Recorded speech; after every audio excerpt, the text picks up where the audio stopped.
जय हिंद साथियों, जैसा कि हम लास्ट वीडियो में स्टेट ऑफ मैटर केमिस्ट्री की यूनिट 5 को न्यूमेरिकल के साथ ट्रिक के साथ कवर कर चुके हैं। आज हम यूनिट 8 केमिस्ट्री की रेडॉक्स रिएक्शन को भी शानदार तरीके से कवर करेंगे।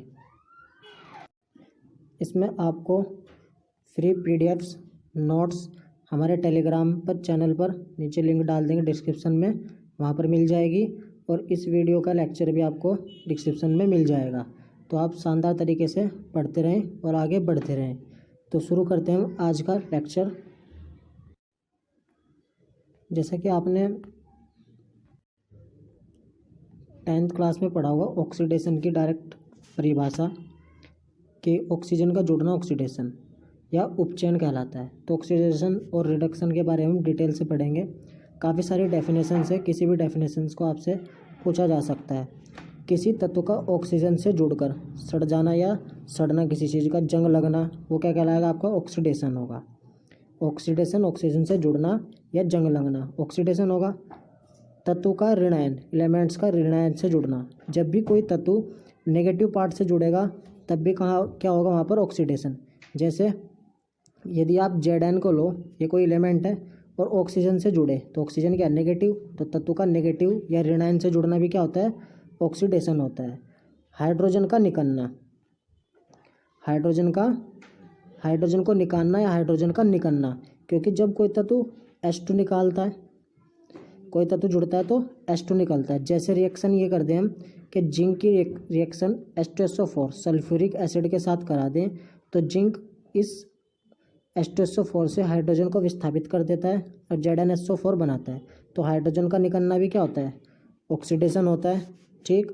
नेगेटिव तत्व से जुड़ना एलिमेंट का, क्योंकि जिंक नेगेटिव एलिमेंट ऑक्सीजन से जुड़ रहा है तब भी क्या होगा? आपका ऑक्सीडेशन होगा।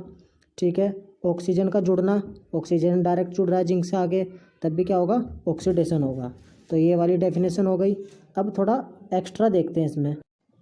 नेक्स्ट डेफिनेशन है इलेक्ट्रॉन का त्याग करना या बाहर निकालना।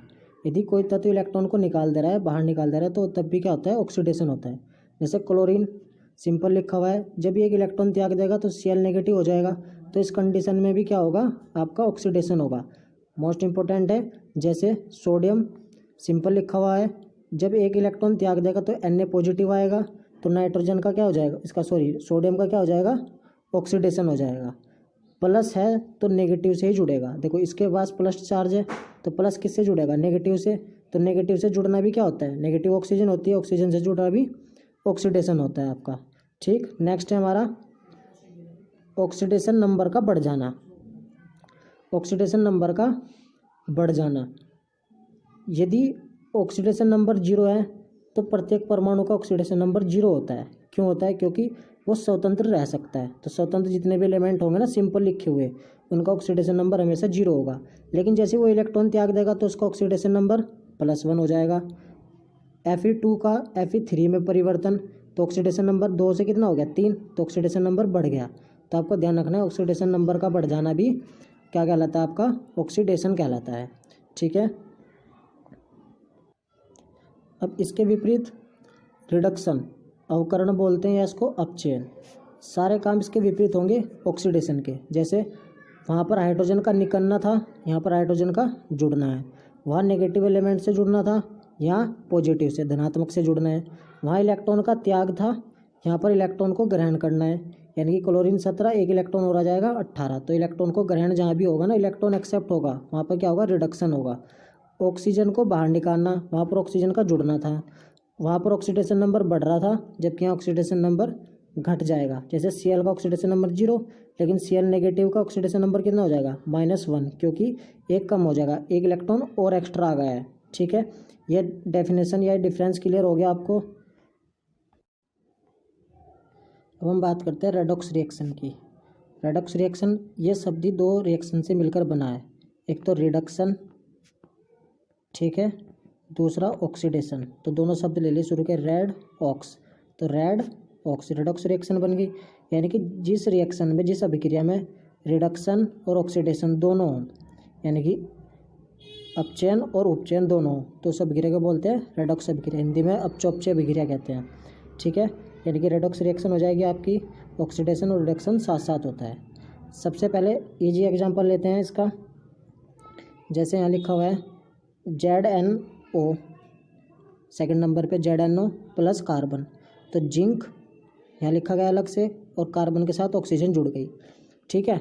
जिससे ऑक्सीजन हटे, देखो पहली बात सिंपल डेफिनेशन ऑक्सीजन का जुड़ना, तो कार्बन के साथ ऑक्सीजन जुड़ा तो यहाँ कार्बन के साथ ऑक्सीजन आ गया तो ऑक्सीडेशन हो गया।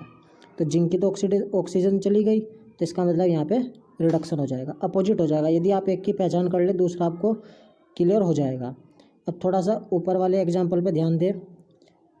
जैसे लिखा हुआ है कॉपर प्लस I2 CuI2 बना, ठीक है।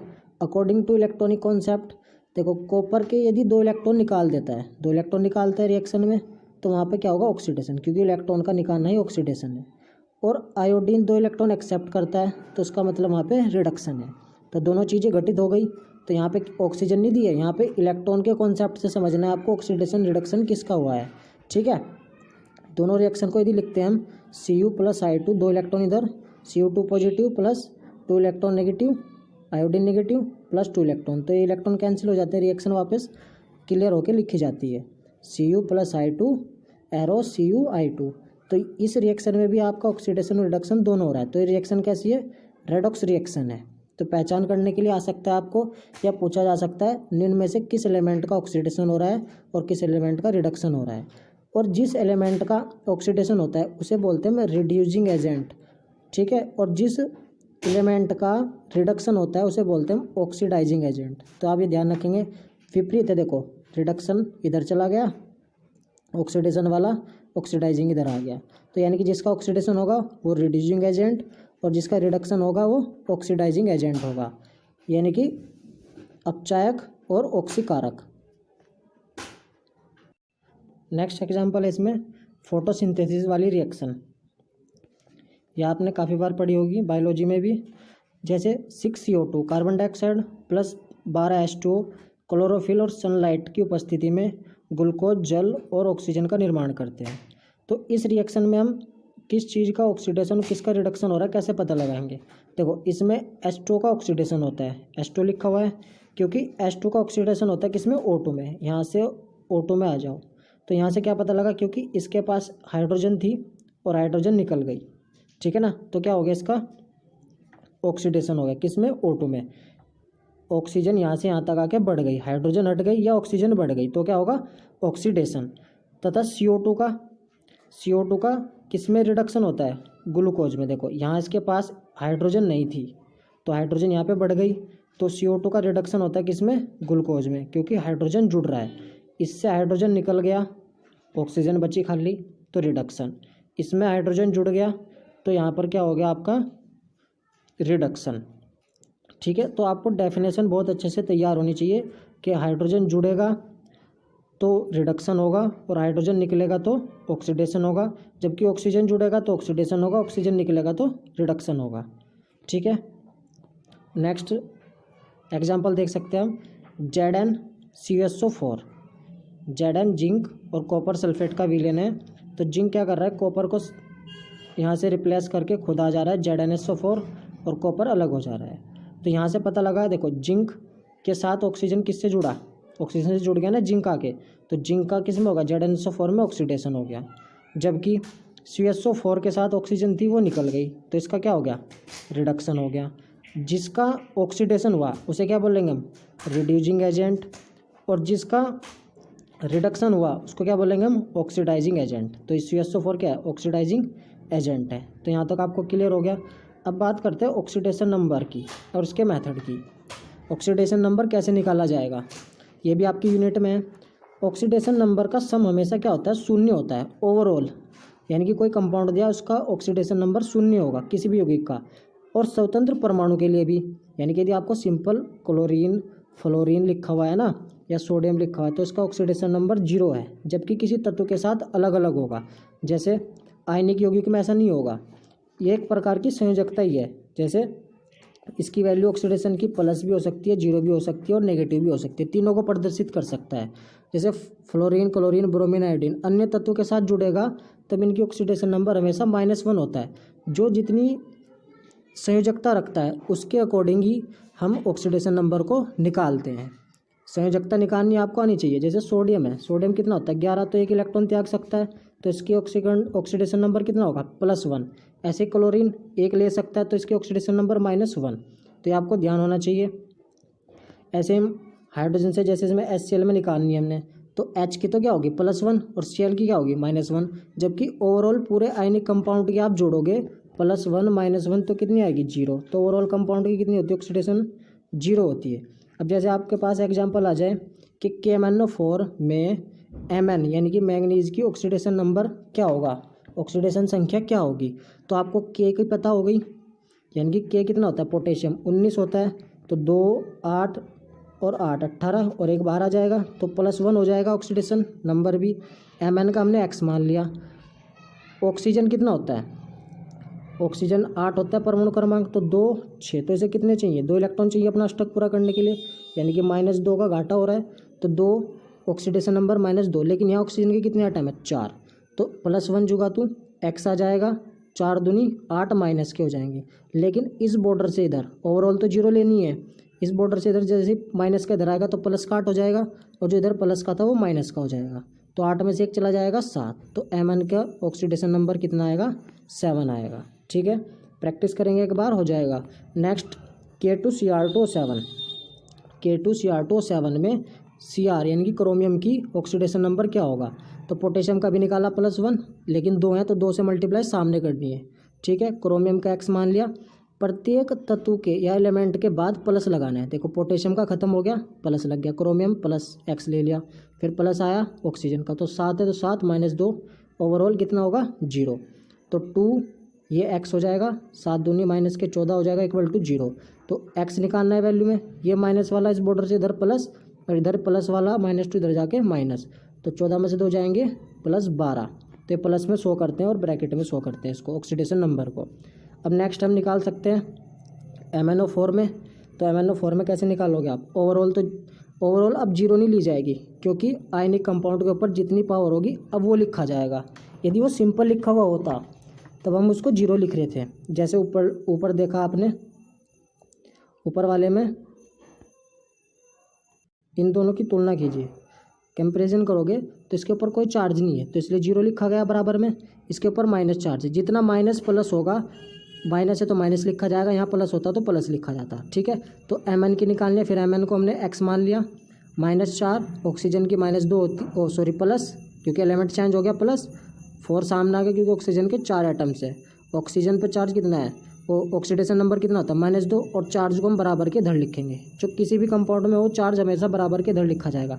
तो जब आप इसको सोल्व करेंगे तो X 4 दूनी -8 और -1 ही है, तो -8 तो इधर आके प्लस हो जाएगा, -1 ऑलरेडी है, तो 8 में से 1 घटा देना है, तो कितना बचेगा +7, किसका MnO4 का ऑक्सीडेशन नंबर बचा। ठीक है, तो लास्ट टॉपिक है इस यूनिट का हमारा बैलेंसिंग ऑक्सीडेशन नंबर मेथड, यानी कि इससे क्वेश्चन कैसे पूछा जाएगा। आपको एक ऑक्सीजन देगा, आपको एक इक्वेशन देगा और 4 ऑप्शन दे देगा कि निम्न में से कौन सी ऑक्सीडेशन नंबर से बैलेंस इक्वेशन है, तो 4 में से आपको छांटनी होगी। छटेगी तो तब ना जब बैलेंस करनी आएगी, तो बैलेंस करने के लिए आपको मेथड ध्यान रखने हैं, उसके बाद जब क्वेश्चन करेंगे प्रैक्टिस में आपको ध्यान हो जाएगा। सबसे पहले हम ऑक्सीडेशन नंबर लिखेंगे, तो ऑक्सीडेशन नंबर निकालना सीख लिया, ऑक्सीडेशन नंबर को बराबर करेंगे, बराबर करना भी आएगा अभी। ऑक्सीडेशन नंबर का चार्ज, चार्ज लिखा हुआ है, चार्ज भी बराबर करना पड़ेगा। ठीक है ना, ऑक्सीडेशन नंबर का चार्ज भी बराबर करना है, फिर इक्वेशन को जोड़ देना है, और जोड़ने पर ऑक्सीडेशन नंबर बैलेंस हो जाएगा। ठीक है ना, इसके बाद चार्ज बैलेंस करेंगे, चार्ज वहाँ भी बैलेंस करना है, यहाँ बैलेंस करना, बात एक ही है, यानी कि आपको समझ में आना चाहिए। पहले ऑक्सीडेशन नंबर लिखना है, फिर ऑक्सीडेशन नंबर बराबर कर लेना है, फिर चार्ज बराबर करना है, तब यदि इक्वेशन में एसिडिक दिया है या बेसिक इक्वेशन दी है, उसके लिए आपको H पॉजिटिव या OH नेगेटिव ऐड करना होगा। H पॉजिटिव किसके लिए होगा, एसिडिक के लिए, क्योंकि एसिड क्या होते हैं जो H पॉजिटिव आयन देते हैं, बेसिक क्या होते हैं जो OH नेगेटिव आयन देते हैं। फिर O और H को बैलेंस कर देंगे, यानी कि जो ऑक्सीजन और हाइड्रोजन का डिसबैलेंस हो रहा होगा ना, उसको बैलेंस करके इक्वेशन को हम आराम से फाइंड कर सकते हैं। अब समझ में और बेटर आएगा जब हम क्वेश्चन देखेंगे। देखो अभी आपको एग्जाम्पल दिया ये कि MnO negative Fe2 positive Mn2 positive plus Fe3 positive, ये ऑक्सीडेशन नंबर लिखा हुआ है ऊपर, एसिडिक इक्वेशन है। ठीक है, एसिडिक एक्वस सॉल्यूशन है। सारी इक्वेशन सॉल्यूशन में दी जाएंगी, एक्वस में दी जाएंगी। अब हमने पहले क्या किया, Mn की ऑक्सीडेशन नंबर नहीं दे रखा था तो हमने Mn का निकाल लिया +7। अभी एग्जाम्पल क्या है पिछले वाला देख सकते हैं। Fe2 पॉजिटिव पर तो डायरेक्ट लिखा हुआ है, Mn पे 2 पॉजिटिव लिखा हुआ है और Fe3 पर पॉजिटिव लिखा है। तो फर्स्ट स्टेप क्या है, ऑक्सीडेशन नंबर बराबर करना। बराबर कैसे होगा, देखो यहाँ ध्यान देंगे। सबसे पहले हमने पहला वाला उठाया MnO4 negative, 7 positive oxidation number है Mn पर। और जब इक्वेशन यानी कि इस एरो से इधर आए, एरो से इधर देखा कि Mn2 पॉजिटिव है यानी कि +7 से +2 पे आ गई, तो ऑक्सीडेशन नंबर कितना कम हो गया, 5 कम हो गया। इतनी बात क्लियर। उसके बाद दूसरे स्टेप में देखा हमने अगला वाला एलिमेंट Fe2 पॉजिटिव लिखा हुआ था। जब Fe2 पॉजिटिव को देखा तो Fe3 पॉजिटिव में चेंज हुआ, तो यानी कि Fe2 से Fe3 में आया, यानी कि ऑक्सीडेशन नंबर कितना बढ़ गया, 1 बढ़ गया। अब इसका रूल है कि यदि आपको इधर 5 है, इधर 5 कम हुआ है और इधर 1 बढ़ा है, तो ये नहीं करना है कि 4 जोड़ देना है। इसमें मल्टीप्लिकेशन रूल चलता है, एडिशन नहीं चलेगा। तो हम यहाँ पे 5 कम हुआ है तो हम 5 से मल्टीप्लाई कर देते ताकि बराबर हो जाए। 5 कम हुआ है, इधर ही 5 बढ़ा देंगे। जैसे 5 से मल्टीप्लाई दोनों साइड होगा, रूल क्या कहते हैं, दोनों ओर करना है, एरो के इधर भी। तो 5 से मल्टीप्लाई इधर, 5 से मल्टीप्लाई इधर, तो ये 5 Fe2 पॉजिटिव, 5 Fe3 पॉजिटिव। यानी कि ऑक्सीडेशन नंबर बराबर कैसे हुआ, देखो काउंट करो। यहाँ पे कितना है, +7 है ऑक्सीडेशन नंबर Mn पर। अब यहाँ कितना हो गया, 5 दूनी 10, ठीक है ना, 10 और 7 17। अब यहाँ 5 दिया, 15 और 2 कितना हो गया, 17। ऑक्सीडेशन यानी कि पॉजिटिव वाला, ध्यान देना कभी नेगेटिव को लेके चले। यहाँ पर पॉजिटिव, 5 दूनी 10 और 7 17, 5 दिया 15 और 2 17, तो ऑक्सीडेशन नंबर बराबर। तो इक्वेशन को हमने दोबारा सोल्व करके लिख दिया यहाँ पे, ठीक है। ये प्रोसीजर आपको पेपर में फास्ट करनी है।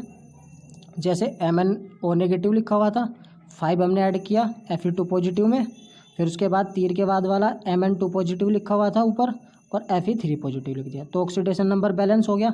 लेकिन अब चार्ज देखा जाए, चार्ज पॉजिटिव नेगेटिव वाला होगा। देखो चार्ज यहाँ पे कितना है, 1 नेगेटिव, इस पे चार्ज कितना हो गया, 10, तो 10 में से 1 गया, 9 चार्ज है इस पर, इधर वाले इक्वेशन पे लेफ्ट साइड में -9 चार्ज है। जबकि इधर देखेंगे कितना है, +2 ये है और 5 दिया 15 ये है, 15 और 2 कितना हो गया, 17, तो इस पर कितना चार्ज है, 17 चार्ज हो रखा है। तो इधर 9 है, इधर 17 है, तो इधर कितना जोड़ना पड़ेगा कम से कम, तो 8 आपको H पॉजिटिव आयन लाने पड़ेंगे। क्यों, क्योंकि ऊपर उसने एसिडिक इक्वेशन दे रखी थी। अब चार्ज बैलेंस करते हैं, देखो +9 में +8 H पॉजिटिव आयन जोड़ देते हैं, तब दोनों ओर चार्ज क्या हो जाता है, बराबर हो जाएगा, क्योंकि इक्वेशन एसिडिक है। तो MnO4 नेगेटिव, 5 Fe2 पॉजिटिव, तो +8 H पॉजिटिव आयन जोड़ दिए। इधर Mn2 पॉजिटिव, Fe3 पॉजिटिव, इधर कुछ नहीं करा अभी हमने, ठीक है। अभी हमने इधर जोड़ा ताकि चार्ज बराबर हो जाए। ये नहीं है कि रूल के अकॉर्डिंग इधर भी जोड़ दी इधर भी जोड़ दी, फायदा कुछ नहीं होगा, कट जाएगा, क्योंकि हमें चार्ज बराबर करना है। ये हो गया। लेकिन अब कंडीशन देखी जाए तो ऑक्सीजन और हाइड्रोजन बैलेंस नहीं है। इधर तो हाइड्रोजन है ही नहीं, इधर ऑक्सीजन है, इधर भी नहीं है। इसके लिए हम क्या करते हैं, H पॉजिटिव के हाफ का, H पॉजिटिव यानी कि H पॉजिटिव जो आयन है 8 है, इसका आधा कितना होगा, 4, तो 4 मोलिक्यूल हम H2 के जोड़ देते हैं, क्योंकि H2 से ही हमें ऑक्सीजन भी मिल जाएगी और हाइड्रोजन भी मिल जाएगी, दोनों का काम हो जाएगा।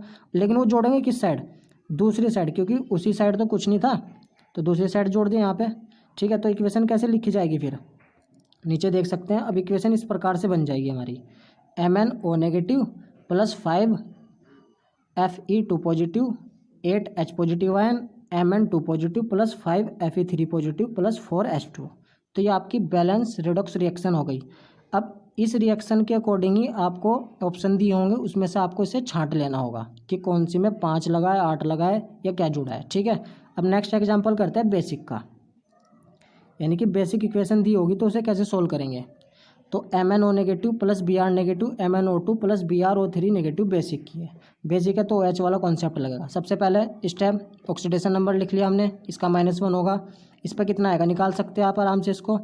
देखो Mn को x मान लेंगे, O2 का 2 दूनी 4 माइनस होगा, इधर आके प्लस हो जाएगा। BrO3 नेगेटिव का निकाल लेंगे, आपको अब आना चाहिए, सीख चुके हैं आप। अब नेक्स्ट है आपका ऑक्सीडेशन नंबर। आपने देखा कि MnO4 MnO2 में कितना चेंज हुआ, 7 से 4 पे आया, तो ऑक्सीडेशन नंबर कितना लॉस हुआ, 3। जबकि Br नेगेटिव -1 से +5 पे चला गया, तो इसमें ऑक्सीडेशन नंबर कितना बढ़ा, 6 गेन हुआ। 6 कैसे हुआ, ये -1 था, जैसे आप लाइन पे लिखते हैं ना 0 से -1, तो -1 से कितने पे गए 5 पे, तो 0 पे 1, 1 पे 2, 2 पे 3, 3 पे 4, 4 पे 4, 4 पे 5, 5 पे 6, तो ये ऐसे सीरीज में बढ़ेगा। तो 6 ऑक्सीडेशन नंबर गेन हुआ है, इस चीज़ का ध्यान रखना है, ये पॉइंट था इसमें। अच्छा, अब नेक्स्ट जब आपने इसको कर लिया तो आपने देखा 2MnO नेगेटिव 2MnO2, क्योंकि आपको ऑक्सीडेशन नंबर बैलेंस करना है, यानी कि यहाँ पे 3 लॉस हुआ था, यहाँ पे 6 गेन हुआ था, तो हमने क्या किया 2 से मल्टीप्लाई कर दी ऊपर वाले पहले स्टेप में, ताकि ऑक्सीडेशन नंबर बराबर हो जाए। पहला स्टेप तो यही है। अब जब बराबर, तब देखेंगे बराबर हो गया, तब कैसे लिखेंगे इसको 2MnO4 नेगेटिव 2MnO2, क्योंकि 2 से मल्टीप्लाई की, नीचे कुछ नहीं किया क्योंकि 6 गेन कर चुका था, तो हमने इसको जोड़ के इक्वेशन को लिख दिया 2MnO नेगेटिव Br नेगेटिव, तीर का निशान एरो लगा दिया, 2MnO2 प्लस BrO3 नेगेटिव। ठीक है, अब ऑक्सीडेशन बराबर हो गया। अब दोनों साइड हमने क्या करना है, इलेक्ट्रॉन यानी कि चार्ज को बराबर करना है। चार्ज कितना है देखो, -1 है और 2 से मल्टीप्लाई, -2, Br पर 1 नेगेटिव, तो -3 हो गया इधर, ये हो गया। इसके बाद इधर केवल चार्ज किधर है, BrO3 नेगेटिव पे -1, तो इधर -3 इधर -1, यानी कि इसमें अब ऐड करना पड़ेगा। अब माइनस के लिए हमें क्या करना है, क्योंकि चार्ज बैलेंस करते हैं तो इक्वेशन बेसिक दे रखी है फिलहाल इसने, तो बेसिक के लिए हम तब OH नेगेटिव ऐड करेंगे। अब ऐड किधर होगा, जिधर कम होगा, तो कम कितना है 2 कम है ना, इधर तो 3 था, तो इधर हमने क्या किया 2OH नेगेटिव ऐड कर दिया। अब ऐड तो कर दिया, अब O और H को बैलेंस करने के लिए फिर से कंडीशन चेंज हो जाएगी, OH नेगेटिव का आधा अणु कहाँ से, यानी कि भाई H पॉजिटिव लेना हो या OH नेगेटिव लेना हो, जितने हमने H जोड़े थे उसका आधा किया था, जितने OH जोड़े उसका फिर से आधा हम जल का अणु मॉलिक्यूल अपोजिट साइड में जोड़ेंगे। इस बार किधर जोड़ा हमने, इस बार हमने राइट साइड में OH नेगेटिव जोड़ा था, तो इसका आधा का जल अणु किधर जुड़ेगा, लेफ्ट साइड में, अपोजिट साइड इधर बैठेगी, तो 2MnO4 negative Br negative plus H2O, क्योंकि 2 थे तो हाफ कितना बैठेगा, एक मॉलिक्यूल जल का, 2MnO2 BrO3 negative plus 2OH negative, तो ये आपकी बेसिक इक्वेशन भी रेडॉक्स बैलेंस हो जाएगी। तो आई होप आपको ये चीज़ें समझ में आई होंगी। वीडियो को आप दोबारा देख सकते हैं, फिर से और अच्छे से क्लियर हो जाएगा। यदि वीडियो अच्छी लगी है तो प्लीज़ लाइक कमेंट और शेयर करें, और हमारे चैनल को सब्सक्राइब करें। फिर मिलेंगे नेक्स्ट वीडियो में नेक्स्ट टॉपिक के साथ, तब तक के लिए जय हिंद।